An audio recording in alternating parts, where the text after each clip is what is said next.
Queridos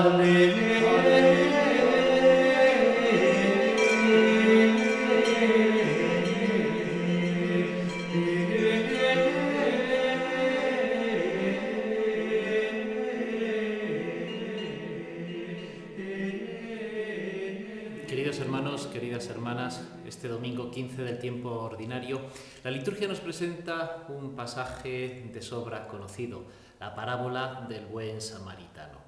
Se trata de un texto típico del Evangelio de San Lucas. La introducción es una pregunta, un diálogo que aparece en los otros evangelios, probablemente lo recordemos del Evangelio de Mateo, que lo hemos leído hace poco. Se acerca un maestro de la ley y le dice: Maestro, ¿qué es lo que tengo que hacer para ganar la vida eterna? Y Jesús le responde con los dos preceptos: amar a Dios y amar al prójimo. El maestro de la ley le dice: bien, esto está muy bien, pero ¿quién es mi prójimo? Y aquí es donde San Lucas engarza la parábola del buen samaritano. Bien, entendámonos como prolegómeno. ¿Quiénes eran los samaritanos? Los samaritanos eran, a los ojos de los piadosos judíos, poco más o menos que unos herejes. ¿Quiénes eran? Podemos dividir el reino de Israel en tres zonas: la zona sur, que es la zona de Judá; la zona norte, en la que nació Jesús, en torno al lago de Galilea, la Galilea; y la zona central de Samaria. ¿Qué es lo que pasaba? Aquí es donde tuvo su asiento, en torno al año 700 a.C., cuando se dividió el reino de Israel en el reino del norte y en el reino del sur. Aquí es donde tuvo asiento el reino del norte. Fue el reino del norte un reino israelita que fue destruido por los asirios, pero que para justificar o cimentar su existencia como reino, alteró la fe monoteísta de Israel y, por así decirlo, creyendo en el único Dios, construyó sus propios santuarios en vez del santuario de Israel, en el que, según la ortodoxia judía israelita, estaba el verdadero Dios. A partir de ahí, precisamente, viene la palabra judío como sinónimo de Israel. Es una parte de Israel, la parte que se quedó en el sur, en el reino de David, en torno a Jerusalén. Todo el reino de Israel se quedó con el reino del norte. Su asiento lo tenía en Samaria, el reino de Samaria. ¿Qué es lo que sucedió? Cuando fue destruido por los asirios, posteriormente fue repoblado. Y los repobladores ya sí que mezclaron el Dios de Israel con otros cultos, con otras connotaciones que no propiamente eran las estrictamente israelitas, las estrictamente monoteístas, las estrictamente relativas al único Dios, a Yahvé. Por eso los judíos nunca miraron con buenos ojos desde entonces, 500 años, a los samaritanos. Si recordamos, de hecho, en un texto del Evangelio se nos dice: Jesús iba desde Galilea a Jerusalén, y entonces al pasar por una aldea los samaritanos no quisieron recibirlo porque iba a Jerusalén.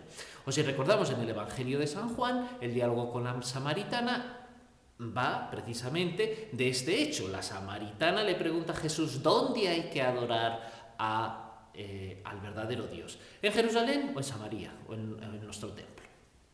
Bien, este es el contexto que tenemos para comprender la parábola del buen samaritano.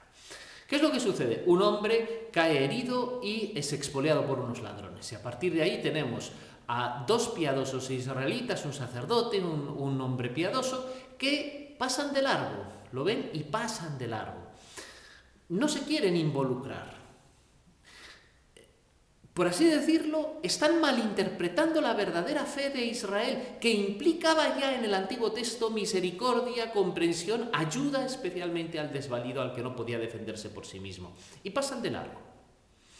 Sin embargo, es precisamente un samaritano, alguien que teóricamente no adora al verdadero Dios, el que carga con aquel desvalido y herido personaje. Se lo carga en su propia montura, se lo lleva a una posada, le da 2 monedas al mesonero y le dice que lo cuide hasta que él vuelva y que pagará todo lo que demás gaste. ¿Quién es el prójimo entonces? ¿Quién es el que ha actuado como el próximo? El prójimo significa eso, el próximo. No, los prójimos no son los nuestros, los prójimos son los que tenemos a nuestro lado, con los que Dios nos hace rozar en la vida. Y prójimos son creyentes, prójimos son no creyentes, prójimo es cualquier persona que se acerca a nosotros. ¿Por qué? Porque es hijo de Dios, porque Dios nos ha llamado a todos los hombres a la salvación y quiere que todos seamos prójimos los unos de los otros y que amándonos los unos a los otros descubramos al mismo Dios y alcancemos la verdadera salvación, que es ser prójimos de Dios.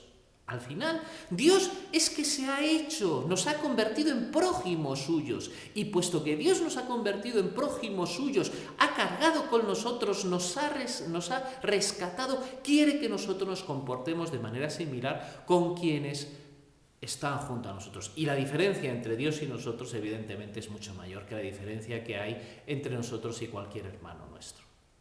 Esto tiene otra consecuencia práctica. Y ciertamente, no podemos reducir nuestra condición cristiana a una vivencia personalista, espiritualista, no. La condición de validez de nuestra propia fe cristiana es el vivir este amor con los prójimos que nos rodean.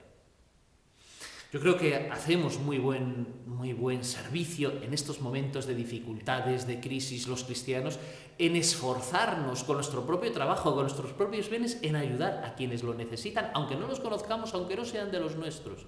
Pero siempre podemos hacer más, siempre tenemos que hacer más. Y si no lo hacemos, debemos recordar que esto es fundamental, ejercer la caridad con los que nos rodean, ayudar a los que tienen necesidad de nosotros.